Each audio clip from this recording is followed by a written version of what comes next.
Welcome into the CHGO Blackhawks postgame podcast presented by Sunnyside. Visit sunnyside.shop for bright buys every day, including 50% off your first 3 online purchases.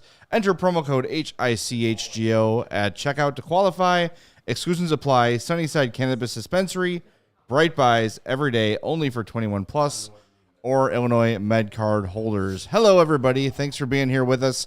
The Hawks lose 3-2 to the Nashville Predators at the United Center. A 2-0 lead that looked like a 3-0 lead. And that an offsides call, again, hurts the Hawks. And Nashville storms back, and there you have it. There's your outcome, 3-2 Predators.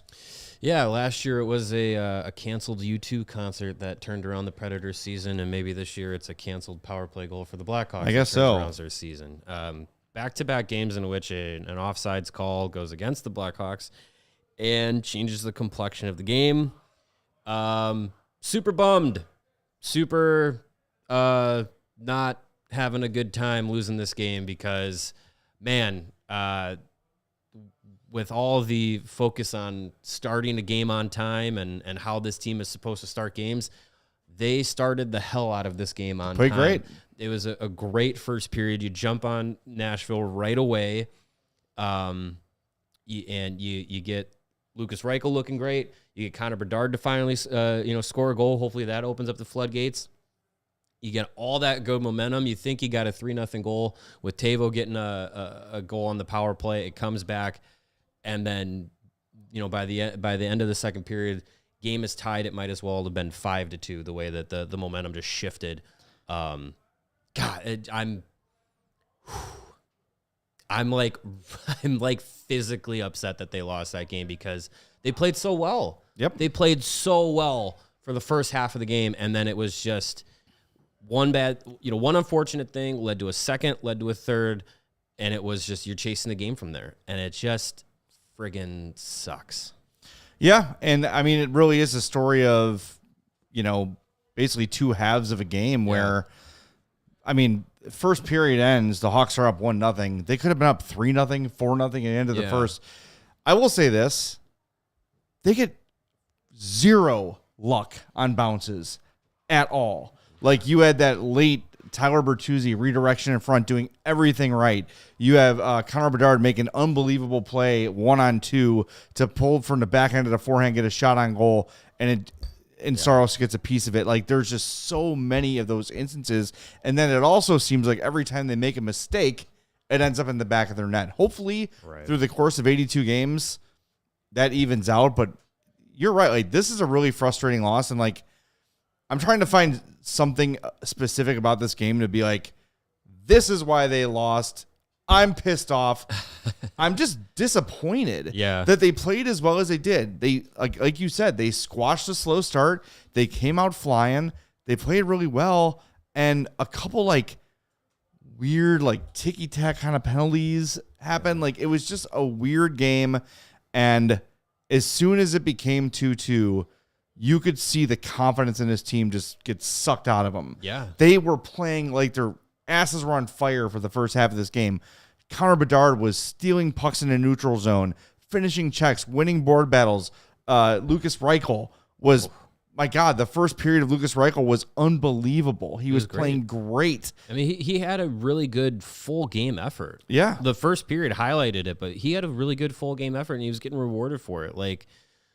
So that's a positive, and we can dig in more into that as the show goes on. But that's part of the annoyance of this loss is because the things that we've been talking about to start this season, wanting to see more out of Lucas Reichel. Why isn't he getting more opportunity outside of playing with Pat Maroon and Craig Smith on the fourth line? And why can't this team start on time? All those things were going well, and the game got flipped on its head. And I mean, I don't know if you can point to the Blackhawks lost this game, or if it's just they kind of got the wind sucked out of them, and then the Predators just they look like a team that is now starting to find their stride for a team that, as they showed on the graphics of the game, spent $128 million this offseason. Yeah, and pretty much everyone picked them to maybe win the Central, to be one of the best teams in Right. hockey. And again, it's not an excuse, and you had them on the ropes and you didn't finish them. And look, there's people in the chat who want to fire Luke Richardson. Okay, fine. Cool. There, that thought is acknowledged. Check that off the box. You of can every have show. that. It happens after every loss, and it's until I see something very specific that Luke Richardson did to lose this game, I will just say, okay, your comment's been acknowledged. Thank you. Right. What frustrates me is you've got Nick Foligno, you've got Pat Maroon, you've got Craig Smith, you bring in all these veteran players. Taylor Hall's here, Tyler Bertuzzi's here. I want one of these captains, one of these leaders, as the game is starting to slip away. And maybe they did this. I don't know. I don't know what happened during the second intermission. I have no idea. Right.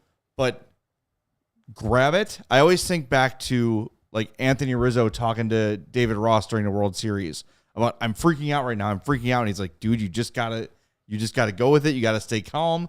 You gotta do your thing. I want to see the leadership take grasp. And again, we don't know what they did, but it's just, You have to imagine that they are saying those things. I would think so. It's just, it's got to be the most frustrating feeling in the world to play as well as they did and not get a result out of this game. And we talked like how many shorthanded goals did they almost have?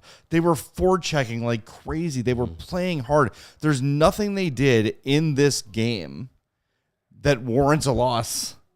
There's really not. Yeah, it was evenly played, and it just felt like their chance to really like take hold of the game was that midway point of the second period, and it just kind of flipped, and all the momentum went back to Nashville's favor, and they took advantage of it. And that third period up until basically the final 5 minutes after Nashville scores the 3-2 goal, like the Blackhawks were playing defense that entire period. Like there were at least 2 or 3 instances where they had extended shifts in the defensive zone, and Nashville was just cycling the puck.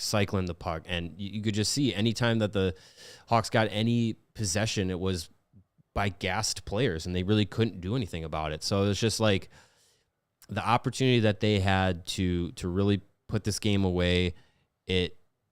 They did take advantage of it. They scored the 3-0 goal on the power play. It's just they were offside. Teravainen and Bedard were both offside at the same time. Yeah. Look at that chemistry. Yeah, right. One and the same. I mean, it was a much easier, more easily defined offsides play this time than last time, but it's still, man, it's such a bummer. And I know that there are still positives to take away from the game, in like micro positives. Reichel having a really good game. Bedard finally getting on the board. Like hopefully that opens up some scoring for him, because he's been creating a ton of chances. They just haven't been finding the back of the net. But it's just like you want to see those things happen in a game where you get rewarded with 2 points. That they played well, and it was right down the middle. If you look at natural stat trick at all strengths, expected goals for this game was Blackhawks 3.11, Predators 3.08. Right down the middle. Right, even game. So it came really, down to one it shot. really stinks. Really stinks. Yeah, and I think let's reset the show a little bit here before we continue. We are going to hear from Greg Boyson from the United Center. We'll hear what was said in the locker room from Luke Richardson and whatever players are made available. Looks like Alex Vlasic was talking. Vlasic. Okay, we've got our 4-star nominees for the game.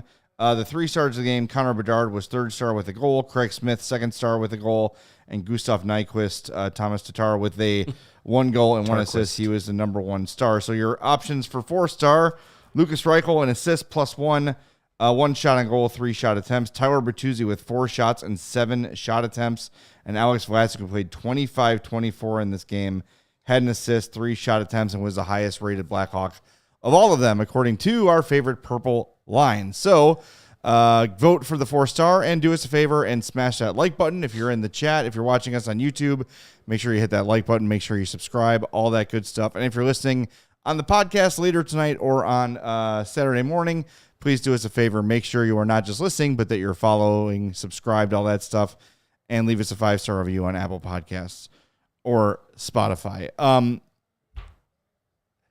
you watch the way Nashville played this game. You watch the way the Hawks played this game. It was two kind of different styles, and I think part of it had to do with, Nashville's on the road. They're a little bit desperate. They were just throwing everything at the net. Yeah. They weren't trying to make the perfect cross-ice passes. They weren't trying to be perfect.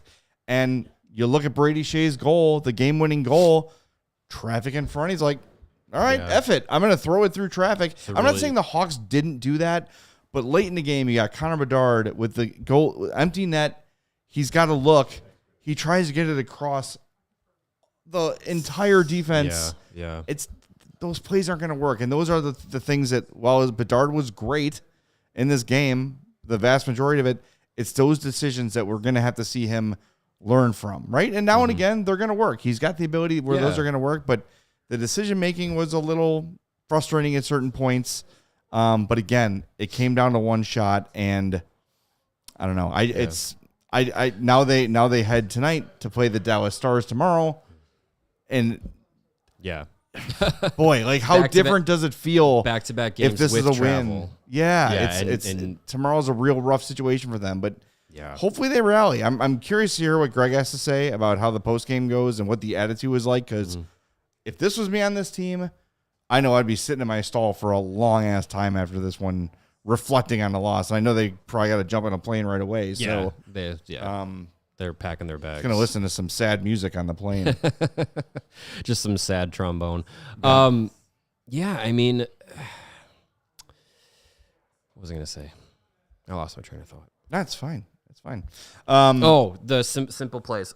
We talked to Andrew Burnett before the game. Yeah, and he's the Predators are in a situation similar to the Blackhawks. They brought in a lot of new guys to be big contributors to the game, to the team, and they start off the season with 5 straight losses, and now they're kind of finding their rhythm in these last 2 games, their first 2 wins of the season. And it's what Luke Richardson has been saying, is what Andrew Burnett says, just like they're just plain simple, trying to find their rhythm as a team, and the new guys are trying to play a simple game to get into the rhythm of the team that, a majority of them have been there for a little while. So it's a little bit different than the Blackhawks because of the quantity of new players that are there. But it's still in the same mindset that, like, this team is still, I know we're 8 games into it now, but this team is still figuring out exactly how their chemistry is going to work. Little by little, you're seeing more of it come to fruition, but it's still that, like, simplicity of the game is going to benefit you. And you saw it, like you were saying, you saw what Nashville did is just get shots on net, get traffic, play simple, play north and south, and the good things will come to you. And the Blackhawks, I think they were doing a better job of that at the beginning of the game. But sometimes you get into desperation mode, and for players like Bedard, you kind of just click into your instincts, and you're just like, well, I'm very highly skilled, and I can make these, high risk, high reward plays. So they go for it. And it almost, the pass he made to Tyler Bertuzzi that caught UC Saros' shoulder. Yeah. That was a fantastic pass and a fantastic play to set up that, Saros gets enough of it to keep it out. And then, he tries to do it again, going cross ice, cross crease, kind of backdoor play. Doesn't work. I think hopefully he soon learns the lesson that though there's a higher percentage chance that those aren't going to work than they do. But he's a guy that's going to have the confidence to say, I can make that play. So you don't want to take that. You don't want to coach that out of him. No, you don't, right? You don't coach that out of him. But I think the mindset of continuing to play simple, especially when you're in that position in the third period where you're like, you had the momentum, you lost it. Now you're trying to claw back into the game. That's kind of when you kind of have to hunker down and, like, simplify everything and just let's get back. It's kind of like an hourglass. Like, you have all these things that you can do, simplify it down to the things you can accomplish so that the possibilities can widen again. Yeah, 100%. All right, more to come after we hit the break zone. We're a little bit behind here on CHGO Blackhawks. And Mario, yes, ComEd can help businesses save money by becoming more energy efficient. I thought I had heard that, but tell me more. I thought you told me that last week. You must have forgotten. I Yep, might the have. energy efficiency program can help us. Can help find up to 35% in energy savings. Wow. Yeah. So It's crazy. what do businesses have to do? Well, just sign up for a free facility assessment at ComEd.com/biz. Well, if it's that easy, why aren't more businesses doing that? Well, maybe they don't remember the website name. Well, it's ComEd.com/biz. Mm-hmm. ComEd.com/biz. How about one more? ComEd.com/biz. All right. That's good. I think that'll do Third it. time's a charm. That's what I've heard. Yeah, that should do it. Terms and conditions apply. Offers are subject to change. Actual savings will vary by customer energy usage and rate. The ComEd Energy Efficiency Program is funded in compliance with state law as we demand. And with all the money you're saving with your business, get some new floors. Yeah, why not? How about like new showroom floors for your car dealership or something like that? That'd Sure. be cool. You can do that with Empire today, where you get shop at home convenience, the right product for your needs, quick and professional installation, and their low price guarantee. Empire today, you know by now, it's the best place to get flooring. So they're going to have copycats. Don't go with the copycats. Don't cheap out. You want to get the best. It's a major investment. You want to make sure you're doing the right thing. With their virtual floor designer, you're going to see exactly how those new floors are going to look in your space. They service their own warranties. So if you do have an issue, just call Empire and they will service it themselves. You don't have to track down a manufacturer's phone number or any of that jazz. So schedule a free in-home estimate today. All listeners can receive a $350 discount when they use the promo code CHGO. Restrictions apply. See EmpireToday.com/CHGO for details. Do we have any super chats? I think We do. I have saw a super couple of chats, those. Yeah. Wow, we got a bunch of them. Great. Prison Mike in the thick Chicago Prison accent. Mike. Says they were flying like the mentors. Then I can't read this. They Thank were you for flying this. like the Dementors. Okay. They had some gruel sandwiches. All right. After that no-go call, thank you all for working late after this disappointing outcome. Thank you, Prison Mike. Yes, thanks, Prison Mike. Windy City Hockey, $2 says the offsides was the killer, no doubt. Yes. Josh with the $5 super chat says, what's it going to take for this team to get that killer instinct? They had every opportunity to finish this game, but it slipped away. Connor with a $2 super chat from Connor Del Rio. Thanks, Connor. Thank you, Connor. And our buddy Rudo Hey. from DNVR with a $5 super chat says, thank you for no overtime and a Central Division matchup. Brody has struggled to start the season. Time on ice cut tonight. What's the solution? Well, that's where we really need to figure things out, is what is the solution? And that's a good question. The solution, the solution to TJ Brody. I was talking about the team in general, but we could focus on TJ. What the solution for TJ Brody is Alec Martinez comes back. Yeah, the solution for TJ Brody is less ice time because Alex Martinez is back. Alec Martinez. Yeah, I mean the solution for this team. I mean, I think it's a mixture of things.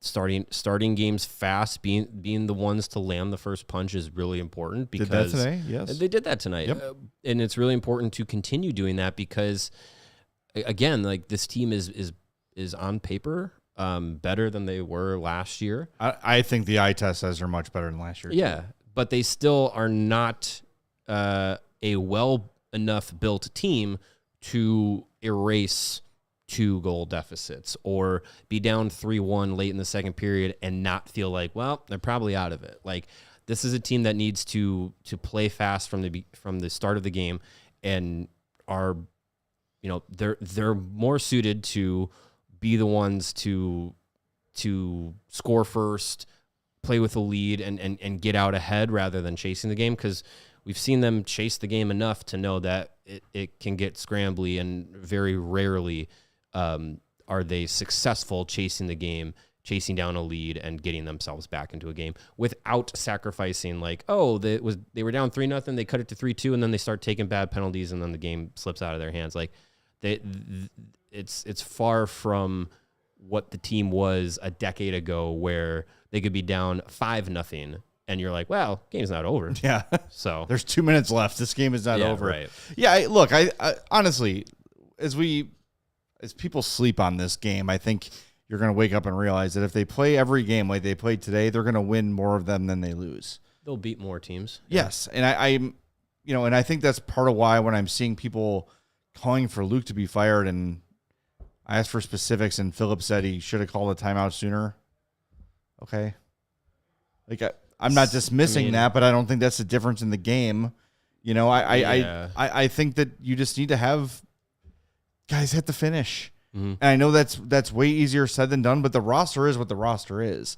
You know, there were rumors that they're going to look for a center. Scott Powers yesterday sort of shot that idea down, and to me, he's the guy most plugged in with this team. Yeah, I mean, and you drafted Sasha Boisvert. You've got Frank Nazar. You've got Oliver Moore might be a center. Right, yeah. You've got, not that you have any certain centers, and I wouldn't hate the idea of that, but for the most part, this roster is this roster, and they're going to have to figure out how to do this on their own. Here's a good sign, though, as we talked about earlier. Lucas Reichel looks like a different guy this year. He looks like a guy that is getting the message. And it looks like a guy also not only skating with confidence, but like with a little bit of attitude. It's beyond like, I'm good at hockey. It's F you. I'm going to take this puck from you. I'm going to skate through you. I'm going to finish a check on you. I'm going to get in your face afterwards. Like, he was playing like a guy with some attitude and some swag. And I think even as well as he played at the end of the season 2 years ago, we didn't really see that kind of a push or a punch from him. Yeah. I'd like to see that from him. So that's a good sign. And Luke Richardson rewards it by empty net. Reichel's the guy on the ice. He's the guy getting the opportunity over Taylor Hall. So is that more important than getting the 2 points? I mean, you'd like to have both. You would like to have both, of course. But yeah, I mean, that if you're looking for the positive takeaways, that's definitely one of them, the way that he's played.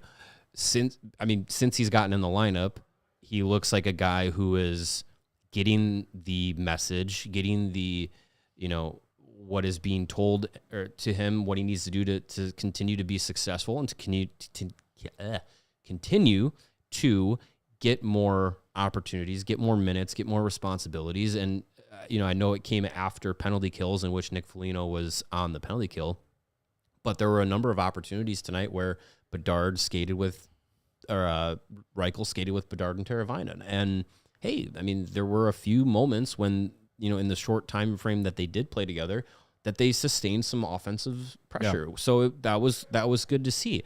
I mean, if Reichel keeps playing this way, like, and sustains it over the next couple of games, like, yeah, I would be open to entertaining that as like a line for a game and see what happens. See what happens. But at the very least, he looks like a guy who is potentially playing his way into a real conversation about regular top 6 minutes, and that is what this team needs. Like, talking about like, oh, like they're looking to, maybe go out and get a second line center help. I'm not saying that Lucas Reichel is the number 2C of the future, but him being in that mix, in that group to play in the top 6 makes the team better. So long as he's playing well enough to be in that role. And, Kurashev, you could try at center. Reichel, you could try at center. At least having the option of those guys up there and not being like you're shoehorning a guy in because he kind of has to be there. If he's playing his way in there, that's perfect. That's exactly what they're looking to get out of him. People want us to address the line changes. They're unhappy with the line changes. The lines were pretty much the same to start the game, and most of the variance we saw was a result of back-to-back penalty kills and guys who are a little bit dog-tired. I'm not sure exactly what specific line changes they're talking about. I don't know. Like on the fly, like line blender stuff. I think when you saw guys playing with different players, it was because someone on that line had just killed a penalty. they had a couple penalty kills that were back to back. They had a couple power plays that were back to back. There was a time where a spot where Seth Jones was back on the top power play, and I was just like, I wonder why they're switching him and Vlasic, but I didn't realize it was because Vlasic was out there for a minute 45 for a power play. Right. And then it was when they had the power play, then they had the penalty. They drew the penalty, so it was like a 5-on-3 for like 10 seconds, and then Jones was on the top power play unit, and I figured it was because of Vlasic having all that time. Yeah, I mean, it's through the flow of the game, different situations, it's not cut and dry, set in stone because it's the top line. It has to be the same 3 guys each time. I don't think there was a ton of mixing and matching throughout the game outside of those like special team situations. So yeah, I'm not really, there wasn't enough that I saw that it was just like, wow, Luke's really got the blender out tonight. Like, I think we saw a little bit of that in the last game, but I think that was because it was the game got to a point where it was out of reach and they had to try some different things. Yeah, or maybe it's the lack of line changes that people are upset about. I'm just, I'm a little baffled by it. You had the lines that started this game were the ones that played great for, 35 of the 60 minutes, and then things fell apart. And I don't know. I just feel like, and we talked about this last game too, it is very easy to just say fire the coach, fire the coach, fire the coach, fire the coach, fire the coach after every loss, because there's really not an answer. They played well in this game. They played well against a good roster with good players on it, with high expectations this year, and they lost by a shot.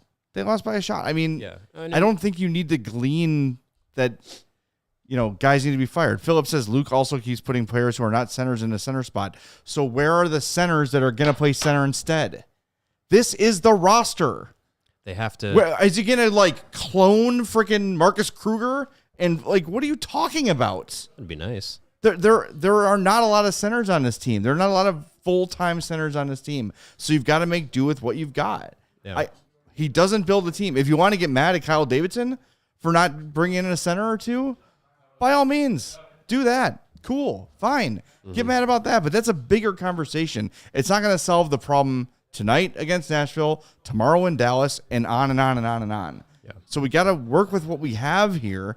What we have here is a team that played pretty damn well for 35 minutes, and the bounces didn't go their way tonight. And I know it sucks after a disappointing loss the other night and probably a loss tomorrow night in Dallas against one of the best teams in hockey. The effort's there.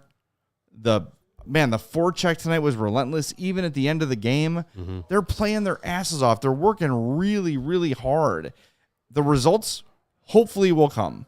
Yeah. The results hopefully will come. It remains to be seen whether or not their puck luck is going to change or not. But, boy, you watched some of the chances they had tonight that didn't go in, and you're like, my God. Yeah. There were 3 or 4 that looked like certain goals that didn't happen. Yeah, there's a couple moments where you just, stare up at the ceiling and you're just like, oh, it's you have to work extra hard to make your own luck in those kind of situations. So it just gets frustrating because you just want to be rewarded for it. You want to get those bounces, and you want to come away with 2 points in a game that you felt like you controlled a good portion of. It's just, again, it comes down to stringing 60 consecutive minutes together in the same game for this team, because we've seen a good start, a bad finish, a bad start and a good finish. Let's put it together. They need to, good start, good finish, please. Yeah, take the start of this game into Dallas and build upon it. Yes. All right, Greg Boyson's going to join us momentarily. Do us a favor. We got a lot of people watching, not a lot of people liking. Please hit that like button for us. It's the best way to affect the Blackhawks puck luck. The more likes, the higher their shooting percentage goes. Yeah. And the sooner we get to Luke Richardson being fired, I guess. If that's what you need to motivate you to hit that like button, please do it. Because eventually he's going to get fired someday. Could be 2 years from now. Could be 10 years from now. Could be a month from now. We don't know. But the more you hit it, the more likely it will be that Luke Richardson will not be the Blackhawks coach for the remainder of the franchise's existence. I'm confident in saying that. Sure. Yeah, I don't think he's got a lifetime contract. 100%. All right, we'll be back in a moment with Greg Boyson from the UC on the CHGO Blackhawks podcast. And if Luke Richardson needs to go incognito around the city of Chicago so people don't say, hey, you should be fired, he can put on a nice, stylish pair of shady Rays and keep his identity secret. Get ready for yourself for the season ahead with quality shades built to last. Our friends at Shady Rays have you covered with premium polarized shades that won't break the bank. Shady Rays is an independent sunglass company offering a world-class product rated 5 stars by over 300,000 people. Their shades are built with durable frames and crystal clear optics, making them the perfect choice for all outdoor adventures.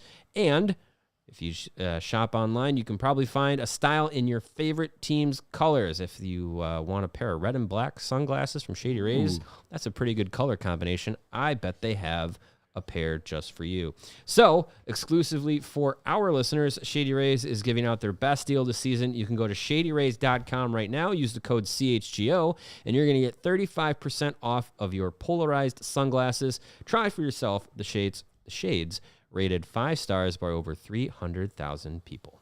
And, Mario, they say first impressions are important. I've heard what about that. lasting impressions? That's where Blue Chew comes in. Blue Chew helps you boost your confidence in the bedroom so you can stay firm. Firm. As Anders Sorensen would say. It's always good to be and firm. perform at your very best. Does Blue Chew work? If you're asking that question, we want you to know that Blue Chew is putting their money where their mouth is and giving you a month free. Wow. A month of sex? That's like one pill. What? Blue Chew is an online service that delivers the same active ingredients as Viagra, Cialis, and Levitra, but at a fraction of the cost and in a chewable form. You could be missing out on the best sex of your life. They say nothing is sexier than confidence, and Blue Chew can help give you confidence where it counts, the junk. And we've got a special deal for our listeners. Try Blue Chew free when you use our promo code ALLCITY. That's all one word, ALLCITY. At checkout, just pay $5 shipping. That's BlueChew.com, promo code ALLCITY to receive your first month free. Visit BlueChew.com for more details and important safety information. And we thank Blue Chew for sponsoring the podcast. And if Blue Chew wasn't enough, well, we got the next best thing. Mm-hmm. We're going to bring in Greg Boyson from the United Center. Hello, Greg. Hey, that's a lot of pressure. You'll be fine. That's all right. We believe in you. Blue Chew helps you perform under pressure, I've heard. Well, should have put some in the Gatorade bottles for the third period out there tonight. Maybe the body armor. Yes, maybe the body armor. Whatever. Now that Max Domi has chucked the, what is the other one? I don't remember. BioSteel. Yeah. That's what it was. BioSteel. Bankrupt Steel is what it's called. All right. Well, you were in the room. You heard from Luke. What's the vibes there today?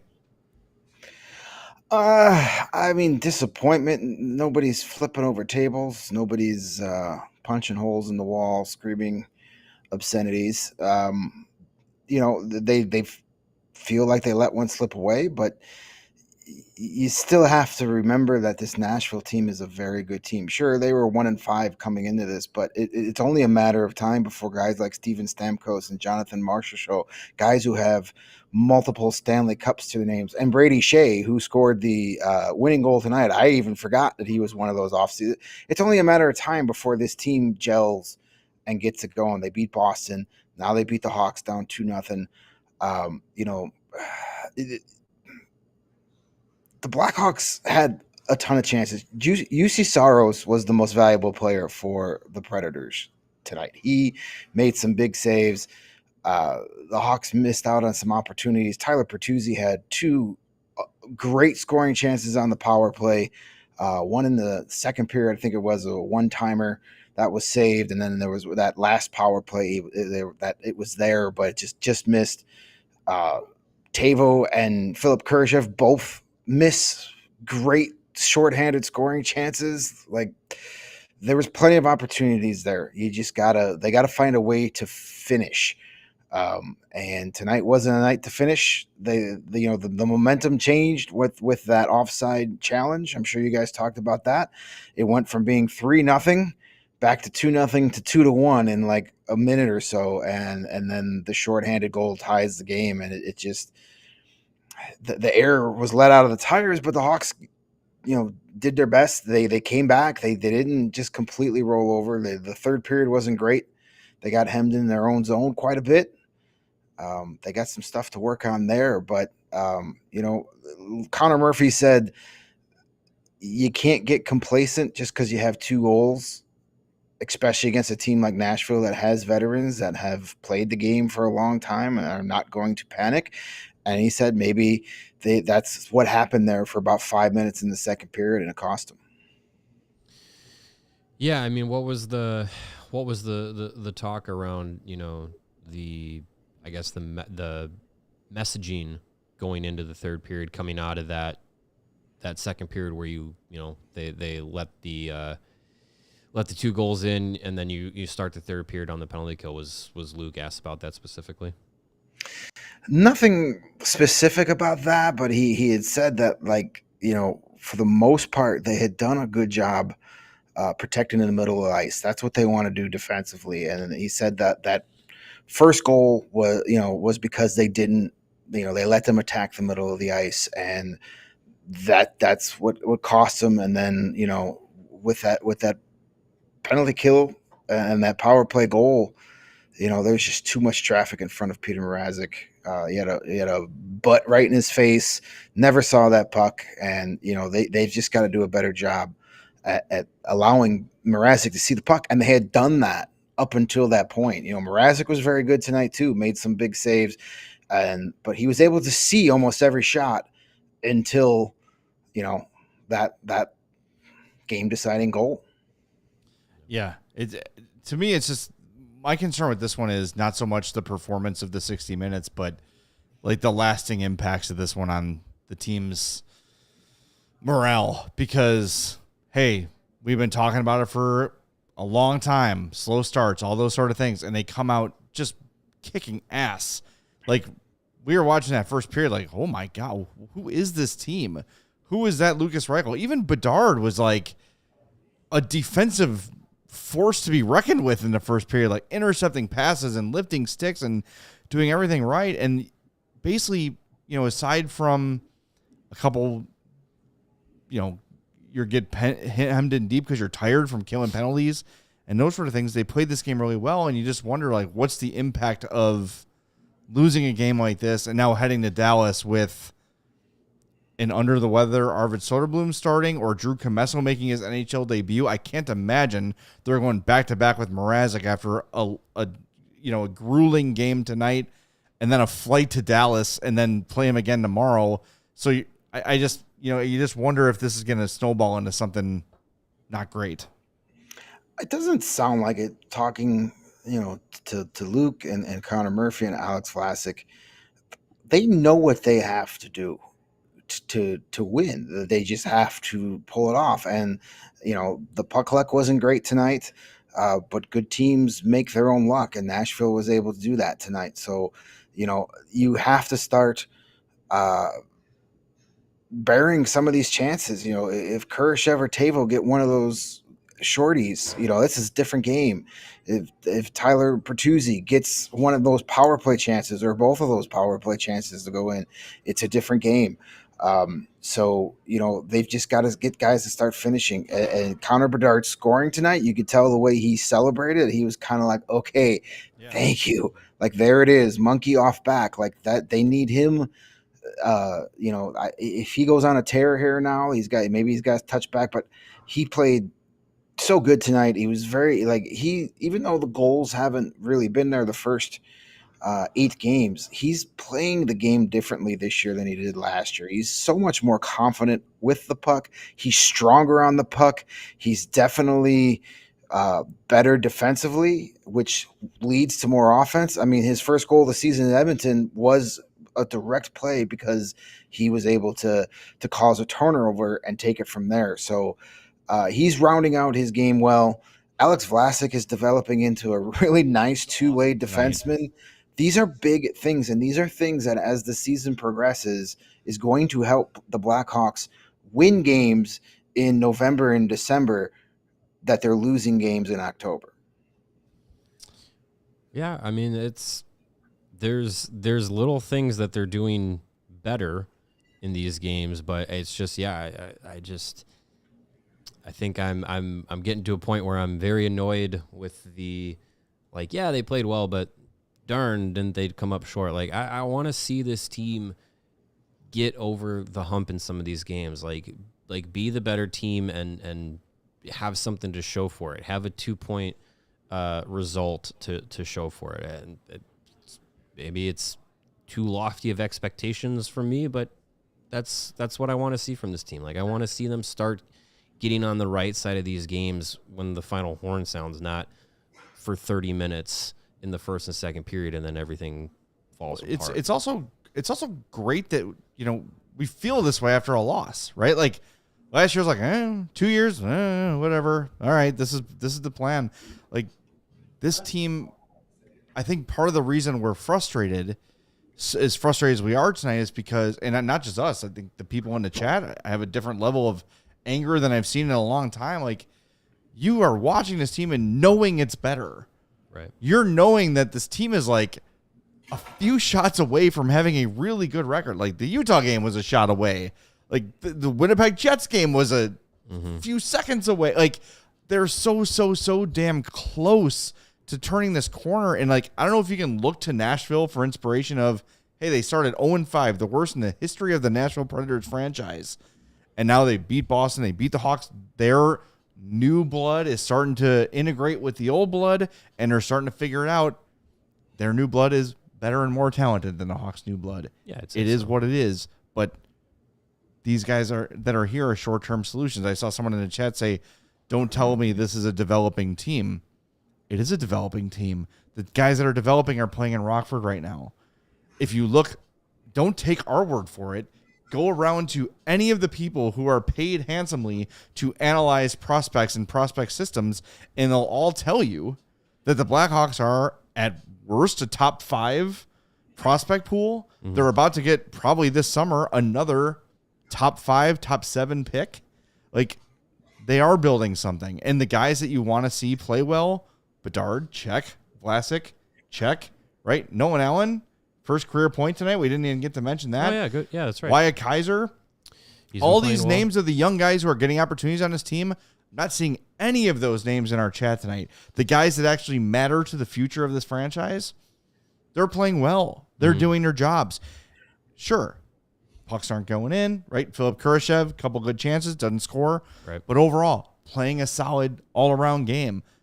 The future of this team's fine. It's kind of the veterans that have been the letdown so far. Yeah, I mean, it's you want to see the guys that are part of the future plans taking those next steps, and I think for the most part we are seeing that to start this season. But part of what, you know, the goal of this season was, or still is to have that happen while you're also getting some wins. You're getting some positivity in the locker room. You're not just, it's not, we've heard from, you know, the veterans and the leadership group that they're above moral victories this year. So it's like, okay, let's see some actual victories then. Like that's why this is a game that it's just like, again, like you had a really good game from Bedard and Reichel. Vlasic played a big role in this game, and you come away with 0 points in the standings. You come away with a sour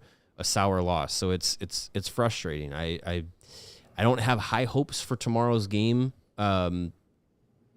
with, you know, against Dallas, but I think you're in a position where if you can still get positive, you know, results individually from some of these young guys, that's the baseline. And then if they steal a point or two, then wonderful. Then you come out of these two games 1 point each.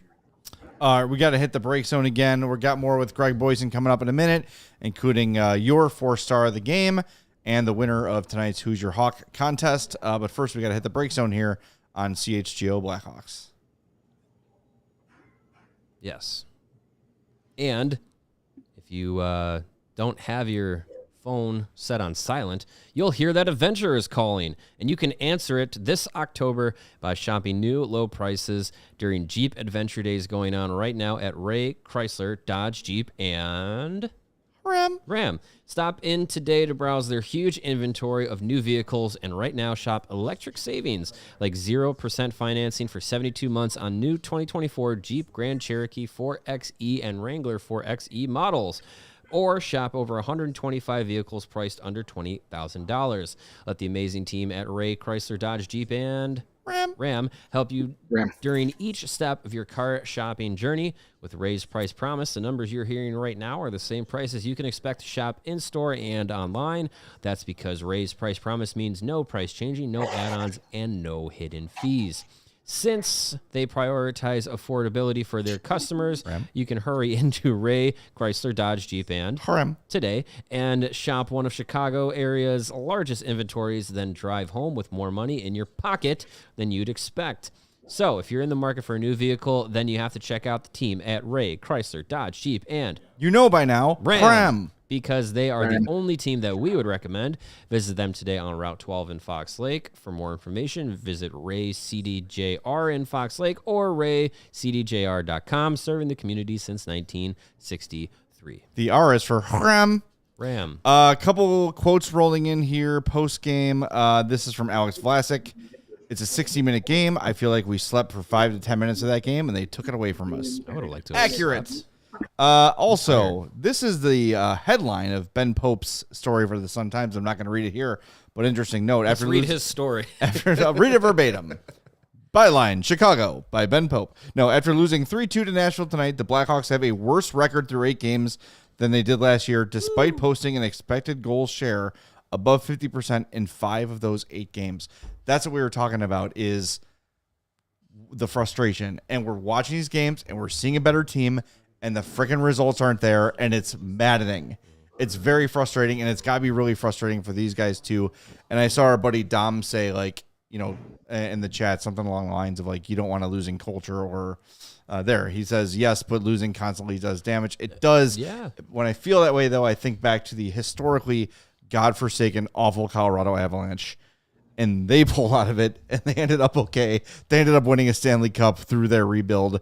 So, yeah, you're right. And I think that was a big part of why Kyle Davidson went out and brought in Teuvo Teravainen, Tyler Bertuzzi, Alec Martinez, Pat Maroon, Craig Smith, guys who are proven winners that are making this team better. And I do think with a little more time and a little more chemistry and a little more development, there's a lot of new guys on this team. There's a lot of new guys on this team. They're going to be all right. They're not going to be a playoff team. We never predicted that. But I still think that 80-point range we talked about is within grasp. It just, at some point, though, these great scoring chances that we lament at the end of games have to find the twine. They have to get behind the goalie. Yes. Yeah, for sure. You know, one thing that I, you know, pulling another positive out of tonight is Lucas Reichel has played really well since being put back in the lineup. He had another great game tonight.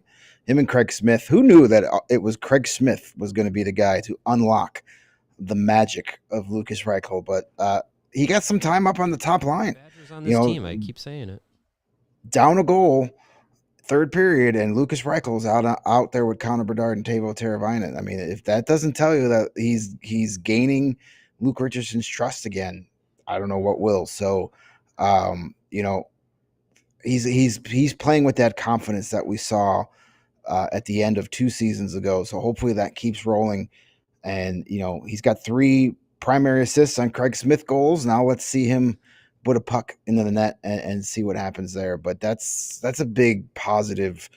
You know, the Blackhawks, if Reichel can get going and be that guy that they drafted him to be, that's going to be a huge piece to this going forward. But, you know, four games does not make a season. He's got to keep it rolling. Let's see what happens against another tough opponent tomorrow night. Was there any clarity on Soderblom's status for tomorrow? No update. So, you know, if did you see Drew Commesso with his bags packed? Well, I've been stuck in here, so I have not. His bags are packed, whether he's going to Manitoba or Dallas. Yeah, like, depends. If he's flying commercial, then we know he's going back. I would imagine if we get a transaction in the morning, then we'll know Arvid's okay. But there was really no update, no status for tomorrow at this point. So we'll just have to wait and see. But, you know, hey, if it's Drew Commesso, go out there and do it. But NHL debut. Yeah, it's be a tall order on the road against Dallas. But, you know, everybody thought that game in Edmonton was going to be a for sure loss, and that was the one win on the road trip. So, you know, maybe Dallas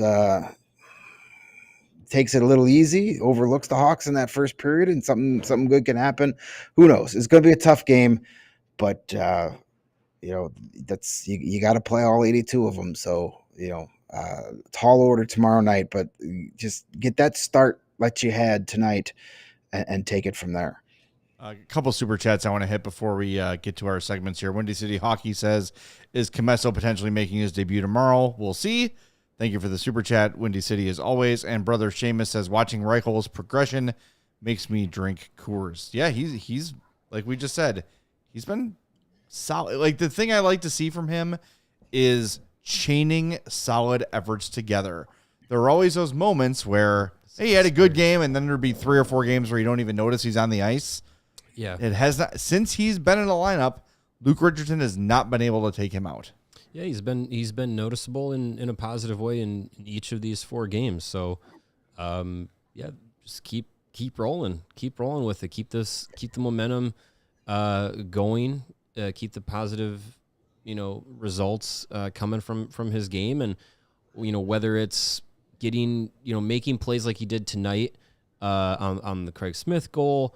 Being effective and confident with the puck, or if it's, just the small things that don't go on the score sheet, but, winning a puck battle, causing a turnover, drawing penalties, being aggressive in the offensive zone. Like, even those little things can lead to the bigger things coming for him. So yeah, I would love to see a similar performance from him tomorrow night in Dallas. That would be wonderful.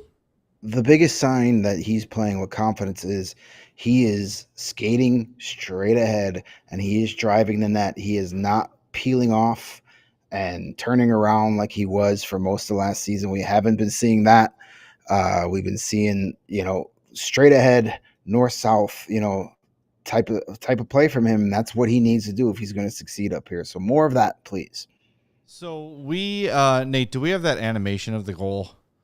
Okay, so since we can't play highlights, we can go into the NHL.com goal simulator.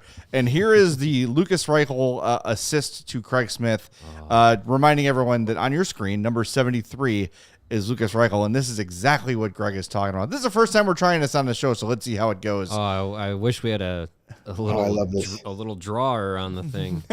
You see Reichel straight ahead, drives past the defenseman, who dives to reach the stick out, pulls it a forehand, and gets it across to Craig Smith in the NHL 25 goal that I do all the time, the 2-on-1 one-timer.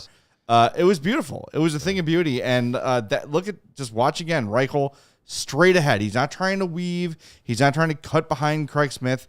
He just goes right to the net with speed, and his line mate trails him. He obviously draws the attention of the defenseman because he is the better of the 2 scorers, gets the pass across perfectly, and Craig Smith just has to have his stick on the ice. That is the Lukas Reichel we need. And I think a lot of times when you see a guy who is skilled and is not overly big, the thought is, weave and deke and stick handle. He can do those things, but every NHL player is better when they're going straight ahead. And we've talked about this with Connor Bedard this year, how he is like forcing himself to the middle of the ice, almost to a fault. But it's because Connor Bedard knows that in the middle of the ice is where things happen. Yeah. That's where scoring chances come from. It's where opportunities come from. So he is actively, you'll never hear a coach saying, man, I wish this player didn't go to the middle of the ice more often. Right. No, we've longtime Hawks fans know this team's had a bunch of guys that love to hang out on the boards. Mm-hmm.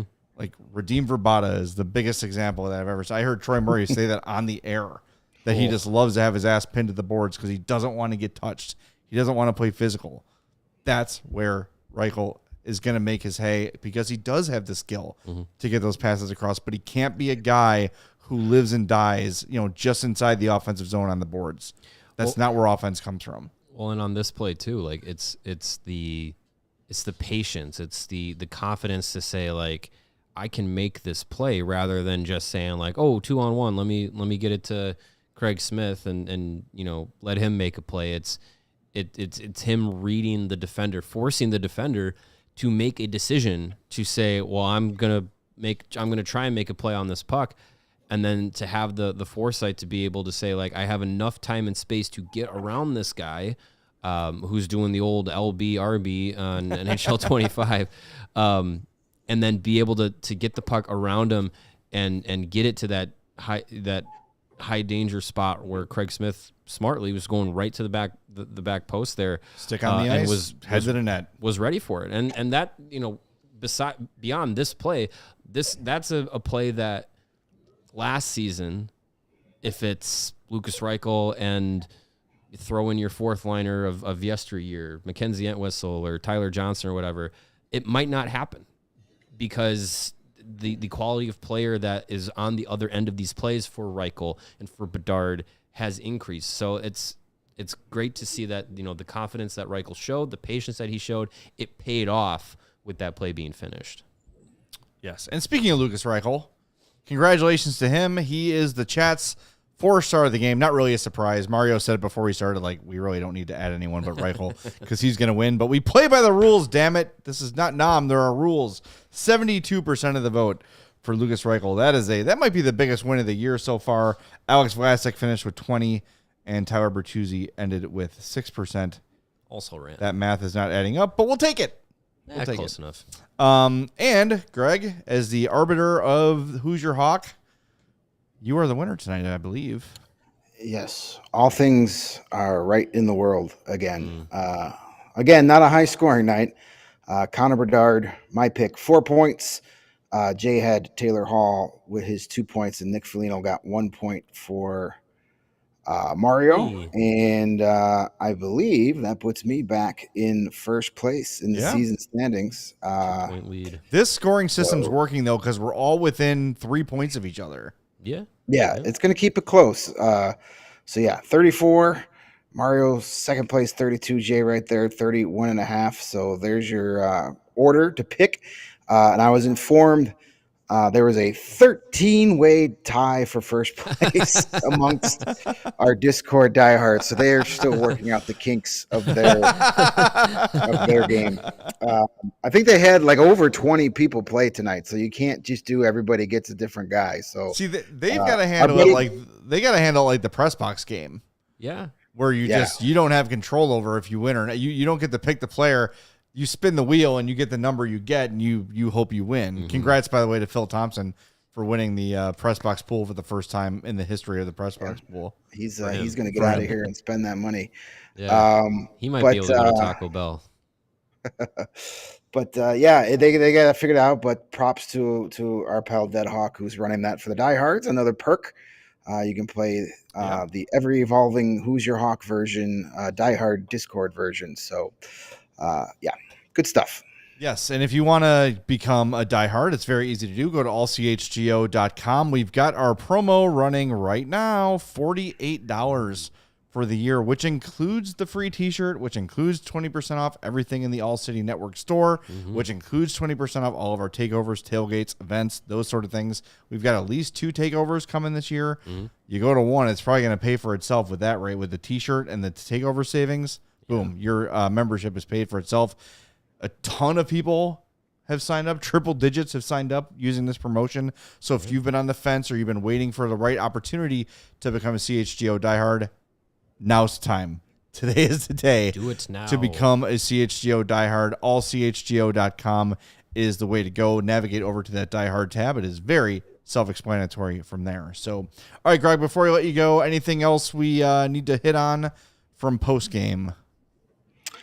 No, I think we got it covered. Luke was satisfied with what he saw out of Kurashev's return, so all good there. And we'll see what happens with the lineup tomorrow. But there won't be a morning skate, so we won't know until late afternoon. But I'll get your game day preview out there as soon as we know. So keep your eyeballs open for it. All right. Speaking of tomorrow, 6:30 pregame show, and we'll be on the postgame as well. So road game. Back on the pregame. We'll be right here in Studio B. So make sure you're with us then. We'll talk to you tomorrow at 6:30 right here on the CHGO Blackhawks podcast.